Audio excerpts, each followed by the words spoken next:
नमस्कार प्रेक्षकांनो, आजचा तू रे माझा मित्वाचा भाग हाच प्रश्न विचारतो की आकाशच्या आयुष्याचे निर्णय मी घेणार. हा एकच डायलॉग आजचा भाग पेटून गेला.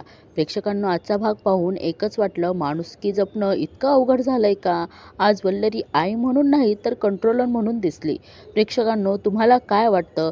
मदत करणं चूक आहे का? हे नक्की कमेंट करून कळवा. प्रेक्षकांनो, आपण आता तेच बघणार आहोत. इकडे वल्लरी मामी आकाशला म्हणते, मामी म्हणतात की इथून पुढे तू आता त्या नम्रताला मदत करायची नाही. डोक्यात शिरतायत का? म्हणजे आकाशला बोलत असता आणि अर्णव तिथे तेवढ्यात येतो आणि तो मामींचे जे शब्द आहेत ते ऐकतो. आणि प्रेक्षकांनो, मला एक सांगा, आईची काळजी कधी कधी गदागिरी बनते आणि मदत कधी गुन्हा ठरतो. हे खरं आहेत का हो? आणि इकडे आपण बघितलं की ईश्वरी पण तेच म्हणाली. तेवढ्यात अर्णव म्हणतो की 1 मिनिट मामी. अर्णव म्हणतो की आकाशने नम्रताला मदत करायची का हे तुम्ही नाही ठरवायचं. तेवढ्यात ईश्वरी त्याला म्हणते की का? अर्णव म्हणतो का म्हणजे? अर्णव म्हणतोय की मी सांगितलं आहे त्याला नम्रताला मदत करायला. मामी त्याला म्हणते की अच्छा, म्हणजे त्या मुलीसाठी याने कुरिअरची कामं केलेली चालणार आहेत होय. अर्णव यावर म्हणतो की मामी, त्यांचा छोटा बिझनेस आहेत, अशा इमर्जन्सी येतात फ्रिक्वेंटली, त्यामुळे आकाशने जे केलं त्यात काही चुकीचं आहेत असं मला वाटत नाही. आणि प्रेक्षकांनो, हे आता मामी, आजी, मामा, आजी आणि अंजलीला सुद्धा पटलेलं असतं. आणि अर्णव ईश्वरीकडे बघून म्हणतो की आकाश नम्रताला मदत करणार, त्यांच्यात चांगली मैत्री आहे आणि मैत्रीमध्ये सगळं काही चालतं. पण बघा प्रेक्षकांनो, इकडे मामी रागाने अर्णवकडे बघत असते. अर्णव ईश्वरीला म्हणतो की मी सांगितलं होतं, मी सध्या आता बिझनेसमध्ये बिझी आहे, त्यामुळे आकाशला सांगितलं होतं तुझ्या घरच्यांकडे आणि तुझ्या बिझनेसमध्ये लक्ष ठेवायला. अर्णव तिला म्हणतो की मी सांगितलं ना, त्यामुळे तुझ्या परमिशनचा प्रश्नच येत नाही. तर अंजली म्हणते की अगं ईश्वरी, तुझ्या घरच्यांची काळजी आहेत म्हणून असं म्हणतो आहेस तू. प्रेक्षकांनो, इकडे ईश्वरीला मनोमन चांगलं वाटतच असतं, कारण तिला हे दिसतं की अर्णव वरवर कितीही वाईट वागला तरी आतून त्याला माझ्या घरच्यांची काळजी आहेच. अंजली म्हणते तसंही तुझ्या घरी कोणी नाही येत ना ग हे असलं बघायला. आजी म्हणता हो ना, आकाशची मदतच होईल ग. मामा म्हणतात आता तसंही आपण एकच कुटुंब आहोत. मामा म्हणतात की त्यामुळे ईश्वरी तू आता निश्चिंत राहा. आणि मामा वल्लरीला म्हणतात की वल्लरी तू जरा शांत राहा. आणि प्रेक्षकांनो, इथे आपल्याला दिसतं की अर्णवच्या निर्णयापुढे किंवा अर्णवने जे सांगितलं त्यापुढे कोणी एक शब्द बोलत नाही असंच दिसतं आहे. आणि ही एकदम चांगली गोष्ट आहे. असो, आता हा आकाश ब्रेकफास्ट करायला बसतो आणि वल्लरी मात्र रूममध्ये निघून जाते चिडचिड करत. आणि इकडे आता वल्लरी चिडचिड करते, हेराफेरा मारते आणि म्हणते की ह्या दोन बहिणींचं दिवसेंदिवस वाढतच चाललं आहे. माझ्या आकाशला गोळ्यात घ्यायला बघतायत या दोघी बहिणी. नक्की स्वतःच्या बहिणीला आकाशच्या गळ्यात मारायचा प्लॅन आहे हा ईश्वरीचा. मामी म्हणतात की मला वाटलं होतं त्यापेक्षा खूप पोहोचलेली निघाली ही ईश्वरी. मामी खूप चिडतात आणि म्हणतात की काही झालं तरी मी हे होऊ देणार नाही म्हणजे नाही. आणि मामा तेवढ्यात येत असतात रूम मध्ये आणि ते ऐकून घेतात आणि मामीकडे येतात आणि म्हणतात की काय ग, काय होऊ देणार नाही? मामी म्हणतात की मला काय विचारताय, घरात जे चाललं आहे ते दिसत नाहीयेत का तुम्हाला? मामा म्हणतात की एवढं काय चाललंय आणि एवढं चिडायला झालं काय तुला? मामी म्हणतात की माझ्या समोर ही नाटकं करायची नाहीत, कळलं का? मामी म्हणतात की एकच सांगते, त्या आकाशला त्या नम्रताला भेटू देणार नाही म्हणजे नाही. मामा म्हणतात की भेटू देणार नाहीत म्हणजे तो काय लहान आहेत का? आता तू सांगणार कुणाला भेटायचं, कुणाला नाही भेटायचं, कुणाशी मैत्री करायची, कुणाशी नाही. ते मामी खूप संतापलेल्या असतात आणि म्हणतात की हो. मामी म्हणतात की कारण मी आता त्याची आई आहेत आणि मला त्याची जास्त काळजी आहे. आणि मामा म्हणतात की याला काळजी नाही दादागिरी म्हणतात. आता वल्लरी मामी काही बोलणार, तेवढ्यात मामा तिला बोलू देत नाही आणि म्हणतात तू आकाशच्या बाबतीत असंच वागत राहिलीस तर तुझ्यापासून तो आणखीन लांब जाईल. मामी म्हणतात तुम्हाला काय म्हणायचं ते म्हणा, पण आकाशला त्या मुलीच्या नाती लागू देणार नाहीयेत मी. आणि मामी म्हणतात की आणि हो, आणखीन एक गोष्ट, त्या बळजबरीच्या सुनबाईंनी आणि अर्णवनी माझ्या आकाशच्या आयुष्यात ढवळाढवळ केलेली मला चालणार नाही. मामा म्हणतात की वल्लरी, ते म्हणतात की तुझं हे वागणं अत्यंत बालिश आहेत आणि त्यामुळे काही एक साध्य होणार नाहीयेत. मामी म्हणतात की मग मीही तुम्हाला एकच सांगते. त्या म्हणतात की आकाशच्या आयुष्याचे निर्णय मी घेणार आणि अर्णव आणि ईश्वरीने लुडबुड केलेली मला चालणार नाही. इकडे मामा म्हणतात की वल्लरी तू पण ना, पण मामी बघा मामांची इज्जतच ठेवत नाही. डायरेक्ट म्हणतात की गप्पा बसावं, मला तुमच्याशी काही एक बोलायचं नाहीये. मामा म्हणतात तसंही तुझ्याशी बोलण्यात काही अर्थच नाहीये. मामी म्हणतात की हो ना. मामी लगेच रूमच्या बाहेर हात दाखवतात आणि म्हणतात की जा. आता प्रेक्षकांना ईश्वरीच्या मनात खुदखुद की अर्णवने हे सगळं का केलं. ती आलीच आता त्याला विचारायला. अर्णव बिचारा त्याचं काम करत असतो. ईश्वरी मध्ये येते, त्याला बघते काम करताना आणि हळूच दरवाजा लावते आणि त्याच्याजवळ उभी राहते आणि त्याला म्हणते आणि ती म्हणते की सर आज तुम्ही जे केलं ते काय होतं. आणि ईश्वरी म्हणते की सर. अर्णव म्हणतो की तुला दिसत नाहीये का मी काम करतो आहे ते. मग ईश्वरी त्यावर म्हणते की सर काम तर तुम्ही नेहमीच करत असतात. ती म्हणते की आज नेमकं तुम्ही जे वागला त्याचा अर्थ काय होतो. ती म्हणते की हे मला समजून घ्यायचं आहे. आज तुम्ही मामींच्या विरोधात जाऊन बोललात म्हणजे तुम्हाला माझ्या घरच्यांची काळजी आहे. अर्णव पण बघा तिच्या समोर डायरेक्ट म्हणतो की काळजी माय फुट. ईश्वरी म्हणते की माय फुट. मग माझ्या माहेरच्यांना मदत करणं, मामींसमोर त्यांची बाजू घेणं हे सगळं काय होतं सर. ती विचारते की कुठल्या नात्याने करता तुम्ही हे सगळं. हे नातं तर मानत नाहीत ना तुम्ही. मग हे सगळं काय आहे सर. प्रेक्षकांनो इथे फक्त आता ईश्वरीची बडबड असते. अर्णव मात्र एका वाक्यात उत्तर देऊन मोकळा होतो, पण ईश्वरीचं आपलं चालूच राहतं. ईश्वरी म्हणते की माझ्या आईबाबांच्या नशिबात जे होईल ते. तुम्हाला काय एवढी काळजी. तुमच्या मनात मदत करण्याचं नसेल तर काहीच उपयोग नाहीये. अर्णव म्हणतो की तू विचार कर तुला काय वाटतं ते. ऑलराईट. ईश्वरी म्हणते की हवं असं वाटत नाही, पण अर्णव म्हणतो की तुला हवं ते कन्क्लुजन तू काढू शकते. ईश्वरी म्हणते की कन्क्लुजन तर मी काढलं आहे सर. तुम्हाला त्रास होतो कारण काही झालं तर शेवटी मी तुमची बायको आहे. अर्णव चिडून म्हणतो की फक्त जगाला दाखवण्यासाठी तू माझी बायको आहेस. अर्णव म्हणतो की आपल्या या नातात नाही प्रेम आहेत आणि नाही विश्वास. अर्णव तिथनं निघून जातो. ईश्वरी म्हणते की प्रेम आहे सर, पण ते तुम्हाला दिसत नाही आणि विश्वास तुम्ही ठेवायला तयार नाही आहात. ईश्वरी म्हणते की पण मी अशी हार नाही मानणार. आणि आता इकडे वल्लरी पश्चाताप करत असते आणि म्हणते की रागाच्या भरात जरा जास्तच बोलून गेले का मी आकाशला. अशाने दुरावेल तो माझ्यापासून. आणि तेवढ्यात आकाशला पण त्याच्या वागण्याचं वाईट वाटत असतं आणि तो त्याच्या आईशी बोलण्यासाठी येतो आणि दरवाजात उभा राहून म्हणतो की मॉम. आकाश ते मामींना म्हणतो की मॉम आय एम सॉरी. आकाश म्हणतो की ऍक्च्युली मगाशी जरा जास्तच बोलून गेलो. आकाश म्हणतो की I am really very sorry mamma. आणि आता बघा मामी काय नाटक करते. ती म्हणते की आकाश तुला खरं सांगू का, तुझ्याबद्दल जर कोणी काही बोललं ना मला खरंच खूप त्रास होतो रे. आणि माझी मैत्रीण ज्या पद्धतीने तुझ्याबद्दल बोलली ना, मला पण माझा राग कंट्रोल नाही झाला आणि मी पण खूप काही बोलून गेले रे तुला. आकाश म्हणतो की दॅट्स ओके. मामी म्हणतात पण मी जे काही करते तुझ्या भल्यासाठीच करते. आई आहे मी तुझी. मामी म्हणतात की तुझा विश्वास आहेत ना रे. आकाश म्हणतो की ऑफकोर्स मॉम. आकाश म्हणतो की पण तुला हा प्रश्न का विचारावा लागतोय.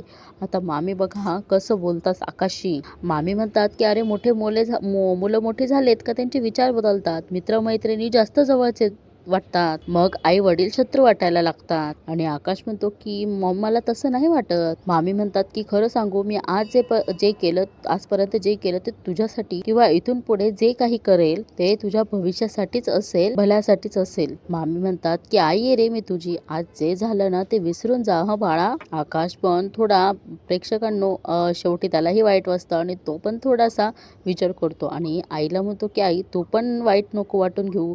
आता मामी म्हणतात की अरे आईला आपल्या मुलांच्या वागण्याचं वाईट जरी वाटलं तरीही थोडाच वेळ वाटतं. मामी म्हणतात की जा.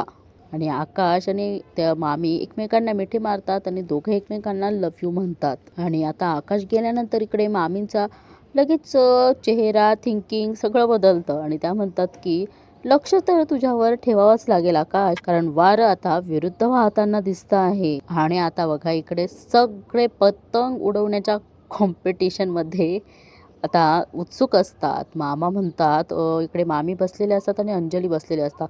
मामा म्हणतात की याने फक्त मांजेच आणले. तेवढ्यात आकाश तिथनं येतो आणि म्हणतो की okay guy we are all set for flight म्हणजे काईट फ्लाइंग कॉम्पिटिशन. आणि मामा म्हणतात की मी काय म्हणतो यावर्षी आपण सगळ्यांशी स्पर्धा करण्यापेक्षा आपापल्यातच स्पर्धा केली तर कशी वाटते आयडिया. आकाश म्हणतो की not a bad idea. Anjali पण म्हणते की हो चालेल. आकाशही म्हणतो की हो ठीक आहे. अंजली म्हणते मांजांचा आणि पतंगीचा तर स्टॉक आणला आहेस तू. आकाश म्हणतो की मग. मामा म्हणतात की मांजा चांगल्या क्वालिटीचा आहेत ना. आकाश म्हणतो की हो मांजा, तुमच्या सगळ्यांच्या चांगल्या क्वालिटीचा आहे. मामा खूप उत्सुक असतात आणि म्हणतात की हो चला चला मग चला चला. आणि इकडे अंजली म्हणते की अरे अर्णव आणि ईश्वरीला तर येऊ दे. आणि आता अंजली म्हणते की नम्रताला पण यायची. आणि यावर लगेच मामी रिॲक्ट होतात आणि म्हणतात की ती कशाला येणार आहे तिकडे. मामा म्हणतात की अगं जेवढं जास्त लोक असतील ना तेवढी पतंग उडवायला मजा येणार आहे, म्हणूनच तर बोलवलं आहे तिला. आणि मामी म्हणतात की त्या नम्रताला तर इथे येण्यासाठीच तर. आणि तेवढ्यात मामा म्हणतात की अरे अर्णव आला. आणि आकाश म्हणतो की ब्रो या वर्षी बगलोसाठी कॉम्पिटिशन नाही तर आपल्यातच असणार आहे.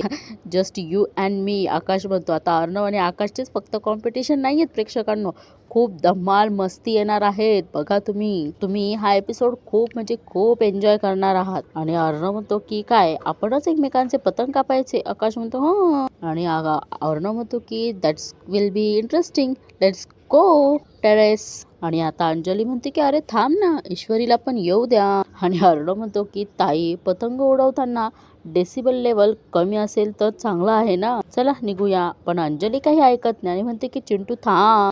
ती म्हणते की लग्नानंतरची पहिली संक्रांत आहे, तू एकटाच पतंग उडवायला जाणार आहेस. आणि तेवढ्यात आता ईश्वरी पण खाली येते आणि आकाश म्हणतो की घ्या आल्या आमच्या बहिणी साहेब. मामी म्हणतात की अरे देवा म्हणजे डेसिबल लेवल वाढणार. आणि ईश्वरीला ह्या वातावरणामुळे कळतं आणि ती म्हणते की काय चाललंय, नक्कीच सरांनी माझ्याबद्दल मस्करी केली असणार. अंजली म्हणते की अगं नाही ग, गंमत केली फक्त. मामी म्हणतात की अय्या गंमत कुठे. अर्णव चक्क म्हणाला की ईश्वरी पतंग उडवायला नाही आली तरी चालणार. आणि बघा मामीचं हे खरं बोलणं आकाश आणि मामांना थोडं वाईट वाटतं, पण ईश्वरीला तर प्रेक्षकांनो माहीतच आहे की मामी काय चीज आहेत.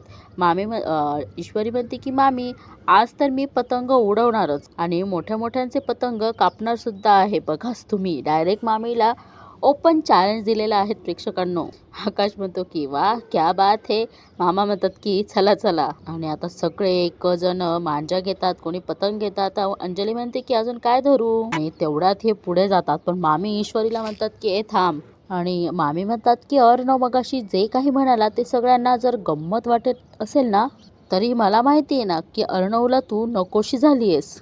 ईश्वरी म्हणते की मामी गेले काही दिवस तुम्ही जो हा पतंग उडवतायत ना सरांना मी नकोशी झाल्याचा. ईश्वरी डायरेक्ट मामीला म्हणते की आज तो पतंग मी कापणारच. ईश्वरी म्हणते की आज बघा सरांना माझी किती काळजी आहे ते. ईश्वरी सुद्धा ना प्रेक्षकांना एकदम तोडीस तोड आहेत. आपल्याला तुम्हाला सांगते प्रेक्षकांनो, मला तिचा हा जो म्हणजे ॲटिट्यूड म्हणतो किंवा जो खरेपणा म्हणतो ना प्रेक्षकांना, तो खूप म्हणजे खूप आवडतो. मामी पण म्हणतात की ओव्हर कॉन्फिडन्स. चला आता इकडे बघा सगळेजण पतंग उडवत असतात. प्रेक्षकांनो इथून पुढे आता डायलॉग्स कमी असणार आहे, कारण आपण सगळे पतंग बघण्यात मजा घेऊयात असं तरी मला वाटतं आहे. कारण आता ते पतंग उडवत असतील तर थोडंसं त्यांच्यामध्ये इमोशनल प्रॅक्टिकल सगळ्या गोष्टी होणार आहेत. आणि मामा म्हणतात की चला सगळ्यांचे पतंग हवेत उडत आहे. आणि बघा आता प्रेक्षकांनो इकडे अर्णवची फिरकी अंजलीने पकडलेली असती, ईश्वरीची फिरकी तिकडे नमुने पकडलेली असते आणि आकाशची फिरकी तिकडे मात्र त्याच्या आईने म्हणजे वल्लरीने पकडली असते. आणि मामाची फिरकी मामा स्वतःच्या हातात घेऊन पतंग उडवत असतात. आणि आकाश म्हणतो की मॉम ढिलते ढिलते लवकर. मामी म्हणतात की काय. अर्णव म्हणतो आकाश म्हणतो की लूज सोड ते लूज सोड. मामा म्हणतात की नाही रे ती ढील देऊ शकत नाही, इथेही नाही आणि संसारातही नाही. आणि मामा म्हणतात की म्हणून मी तिला म्हटलं की तू माझी फिरकी घेऊ नकोस, मीच पकडतो माझी फिरकी. काय. मामी म्हणतात की हे काय तिकडे लक्ष द्या, पतंग कापला जाईल, माझ्याकडे काय लक्ष देता. मामा पण म्हणतात की ए बाई शुभ बोल ना जरा. आता इकडे सगळे पतंग उडवत असतात, पण अर्णव आणि ईश्वरी शेजारी शेजारी असतात. ईश्वरी मुद्दाम अर्णवला धक्के देत असते आणि ईश्वरी त्यालाच म्हणते की उगाच चान्स मारू नका आता इकडे अर्णवने काहीच केलेलं नसतं तरीही ईश्वरी तेच म्हणते. आणि ईश्वरी त्याला म्हणते की समोर बघा माझ्याकडे नका. आणि इकडे आकाश बघा त्याचं सगळं लक्ष नमुकडे असतं. आणि इकडे अंजली म्हणते की कमॉन चिंटू कमॉन. अर्णव म्हणतो ताई ढील दे ती. आणि ही ईश्वरी सारखे त्याला धक्के देत असते. मामा म्हणतात की अर्णव अरे ईश्वरीचा पतंग बघ किती वर चाललाय, केवढा वर चाललाय. अर्णव म्हणतो की उडू दे मामा, शेवटी कापलाच जाणार आहे. ईश्वरी म्हणते की वाट बघा. अजून तरी प्रेक्षकांना कोणाचे पतंग कापले गेलेले नाही, सगळ्यांचे पतंग मस्त हवेत उडत आहेत. नभू म्हणते की आणखी वर घे इशू म्हणते की फिकर नॉट, आपली पतंग नाही कटेगी. मामा म्हणतात की अर्णव बघितलं ना समोरच्या टीमचा कॉन्फिडन्स बघितलास. आणि अर्णव म्हणतो की नो नो नो नो दादा दादा नाही हं, माझ्याजवळ नाही हं. आणि प्रेक्षकांना आता अर्णवला आकाशचीच पतंग कापायची असती आणि तो जवळ असतो म्हणून अर्णव त्याची पतंग कापतो. आता इकडे आकाश कितीही ढील देऊ दे नाही तर काही करू दे त्याची पतंग कापल्या जाणारच. आणि इकडे ईश्वरी म्हणते की काय पोछे. मामी म्हणतात की काय रे आकाश. आकाश म्हणतो काय रे दादा तुला माझीच पतंग मिळाली का कापायला. नमो म्हणते की आकाश सर तुम्ही वाईट नका वाटून घेऊ. मामी म्हणतात की ए बाई तू तिकडे लक्ष दे ना वाईट वाटून घेऊ काय. इशू म्हणते की ताई ताई ताई ढील दे. आणि आता इकडे नमो ढील देत असते पण मामीचं बघा मनोमन तेच चालू असतं. त्या म्हणतात की आकाश तू यार तू जरी माझ्या आकाशची पतंग कापली असते ना आहे ना तरीही तुमच्या संसाराची दोरी माझ्या हातात आहे. अरे चिंटू वर बघितलं का मामाचा पतंग किती वर उडतोय असं अंजली म्हणत असते. आणि मामा ते फिरकी ना दोन्ही पायांमध्ये ठेवतात आणि म्हणतात की बघितलं का माझा पतंग किती वर उडतोय आणि नंतर विसरून जातात माझी दोरी कुठे माझा मांजा कुठे. अंजली म्हणते की अरे मामा तू. आता प्रेक्षकांनो इकडे मामांची गंमत बघा. तुम्हाला एक गंमत सांगते. मामा काय करताना प्रेक्षकांनो मुद्दाम आता अर्णवच्या आणि ईश्वरीच्या मध्ये येऊन उभे राहतात जेणेकरून हे कॉम्पिटिशन फक्त अर्णव आणि ईश्वरीमध्येच चालू राहावं म्हणून. आणि ते स्वतःच्याच हाताने आता विचार करत स्वतःच्याच हाताने ती मांजाची डोर हातातनं म्हणजे कापून टाकतात. आणि मामा मुद्दा म्हणतात की कापला माझा पतंग कापला काय रे. अर्णवला आनंद होतो आणि इकडे आता आकाश पण डोक्याला हात लावून उभा राहतो. अर्णव म्हणतो खूप मी नाही कापला. आता मामा मुद्दाम ईश्वरीला म्हणतात की पण ईश्वरी म्हणते की नाही हो मामा मी नाही कापला. मामा आता मुद्दाम वाईट वाटायचं नाटक करतात आणि म्हणतात की तुम्ही दोघांनी म्हणून मला कापला आहे. मामा म्हणतात की हे बायको बोलली ना माझी म्हणून कापला गेला. मामी म्हणते की काय माझा काय संबंध तुमचं लक्ष नव्हतं म्हणून कापलं गेला. काही झालं का प्रत्येक गोष्टी माझ्यावरच यायचं. आणि आता मामा म्हणतात की काय करू मी. अर्णव म्हणतो की बसून घे. आता मामा बसून घेतात आणि आता अर्णवचं फिरकी अंजलीने पकडलेली असते आणि इकडे ईश्वरीची फिरकी नमूने. आता चालू आहेत या दोघांमध्ये पतंग उडवण्याचे कॉम्पिटिशन स्पर्धा. मामा तिळगुळ खातात आणि तेवढ्यात नमू म्हणते की ऐका आता फक्त इशूचे आणि जिजूंचे पतंग आकाशात आहे. इकडे आता नमू म्हणते की इशू आपला पतंग कापला नाही गेला पाहिजे हं. इशू म्हणते की ताई फिकर नॉट माझं बरोबर लक्ष आहे. आणि अर्णव आता ईश्वरीकडे बघतो. ईश्वरी त्याला म्हणते की लक्ष द्या आणि डोळा मारते. मामा म्हणतात की लक्ष द्या अर्णव पतंगकडे नाहीतर तुझीच बायको तुझा पतंग कापेल. आणि इकडे बघा आता ईश्वरीच्या मनात ना प्रेक्षकांनो काहीतरी आयडिया येते आणि ते आता सारखा अर्णवकडे बघत असते आणि मामींकडे लक्ष जातं. इकडे मामा अंजलीला म्हणतात की अंजली तू बस मी पकडतो फिरकी. इकडे आता ईश्वरी बघा किती धांदल करते. आता नमुला म्हणते की ताई ताई ताई मागे हो ताई ताई ताई मागे हो. आणि आता ईश्वरी या मामीच्या लाईन मध्ये उभी असते आणि मामीचं लक्ष फक्त पतंगाकडे असतं पण ईश्वरी शेजारी आल्यामुळे मामी तिच्याकडे बघतात आणि ईश्वरी तिला नजरेने असं खुणवतात. आणि मामी मनोमन विचार करतात की काय प्लॅन काय आहे हिचा. आणि इकडे आता इशू बघा किती धांदळ करते आणि म्हणते की ताई ताई ताई मागे हो पटकन. नमू म्हणते की अगं इशू काय चाललंय तुझं हे. पण ईश्वरीला त्या कट्ट्यावर उभं राहायचं असतं प्रेक्षकांनो. त्यासाठी ती नमूला सांगते की मागे मागे हो किंवा बाजूला सरक आणि ढील दे. आणि इकडे आता काय म्हणतात अंजली पण डोक्यावर पदर म्हणजे ओढणी वगैरे घेऊन म्हणत असते की come on issue come on Chintu come on. आता ईश्वरीचा प्लॅन तिला सज्ज करायसाठी ती वरती चढलेली असते. इकडे अंजली चेअरअप करत असते चिंटू चिंटू. आता इकडे ईश्वरी मामींनी जे काही तिला सिद्ध करायचं असतं ना की अर्णवचं माझ्यावर खूप प्रेम आहेत किंवा त्यांना माझी काळजी आहेत हे सिद्ध करण्यासाठी ही ईश्वरी स्वतःच्या जीवाची सुद्धा बाजी लावायला तयार असते. बघा प्रेक्षकांना आता ती वरती चढलेली असते आणि नमूला तिने बाजूला केलेलं असतं. हे सगळं तिने मुद्दाम केलेलं असतं. नमू म्हणती की ईशू अगं काय करतेस. आणि ईश्वरी मात्र मामीच्याही वर चढ आहेत. मामींना सुद्धा ती तोडीस तोड आहे आणि मामींना म्हणते की बघा आता. आणि अर्णवचं आता ईश्वरीकडे लक्ष जातो.